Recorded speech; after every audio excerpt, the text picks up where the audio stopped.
Hello అండి. First time గోంగూర chicken try చేస్తున్నా. నేను ఎక్కువ గోంగూరతో రెసిపీస్ ఏం ట్రై చేయననమాట. ఎప్పుడైనా నేను ఇంటికి వెళ్ళినప్పుడు మా అమ్మ చేస్తారనమాట. అవి తింటా. అది గోంగూర పచ్చి రొయ్యలు, గోంగూర పచ్చిశనగపప్పు ఇలా కొన్ని వెరైటీస్ ఉంటాయి కదా! అవి తింటాను. బట్ నేనైతే ఒకసారి కూడా ట్రై చేయలేదు. గోంగూర చికెన్ ఒకసారి తిన్నా కానీ నేను కుక్ చేయడం ఇదే ఫస్ట్ టైం అనమాట.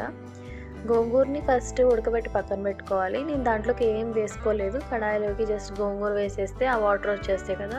ఆ వాటర్ అంతా పోయి ఎగిరే వరకు బాగా మగ్గించుకోవాలి. ఉడికేటప్పుడే గోంగూర బాగా మీగడైపోద్ది. ఇఫ్ ఇన్ కేస్ అవ్వకపోతే కనుక ఒక్కసారి మిక్సీలో వేసుకొని గ్రైండ్ చేసుకోవచ్చు. సో ఇంకా అదే కడాయిలోకి ఆయిల్ వేసుకొని ఉల్లిపాయలు, పచ్చిమిరపకాయలు వేసుకొని ఫ్రై చేసుకోవాలి. పచ్చిమిరపకాయలు కొంచెం ఎక్కువే పడతాయి, ఎందుకంటే గోంగూర పుల్లగా ఉండిద్ది కదా! కొంచెం కారం ఎక్కువ ఉండాలి.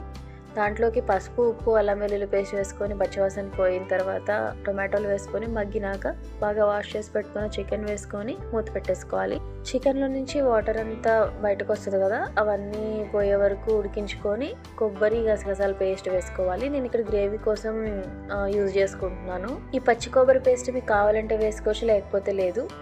అది ఒకసారి కలుపుకొని దీంట్లోకి సరిపడా కారం వేసుకొని కొబ్బరిలో ఉన్న పచ్చివాసన పోయేదాకా బాగా మూత పెట్టి మగ్గించుకోవాలి. ఆయిల్ అంతా సెపరేట్ అయిపోయిన తర్వాత ముందే ఉడకపెట్టి పెట్టుకున్నాం కదా గోంగూర, అది వేసుకొని బాగా కలుపుకోవాలి. గోంగూర పుల్లగా ఉండిద్ది కాబట్టి పచ్చిమిరపకాయలు, కారం ఇవి రెండు ఎక్కువే ఉంటేనే బాగుండిద్ది అనమాట. టేస్ట్ బ్యాలెన్స్ అవుతుంది. గోంగూర వేసుకొని బాగా కలుపుకొని సరిపడా వాటర్ వేసుకొని మూత పెట్టి మగ్గించుకోవాలి. ఆయిల్ పైకి వచ్చే వరకు బాగా కుక్ చేసుకున్న తర్వాత కొత్తిమీర అండ్ గరం మసాలా వేసుకుంటే అయిపోయినట్టే. టేస్ట్ అయితే చాలా చాలా బాగుంది, పుల్లగా. మీరు ఈ రెసిపీ ఇంకా ట్రై చేయకపోతే ఒకసారి ట్రై చేయండి. టేస్ట్ చాలా చాలా బాగుండిద్ది. ట్రై చేసిన తర్వాత మీకు ఎలా వచ్చిందో నా కమెంట్స్లో కమెంట్ చేయండి. వీడియో నచ్చితే లైక్ చేసి సబ్స్క్రైబ్ చేయండి. Bye bye.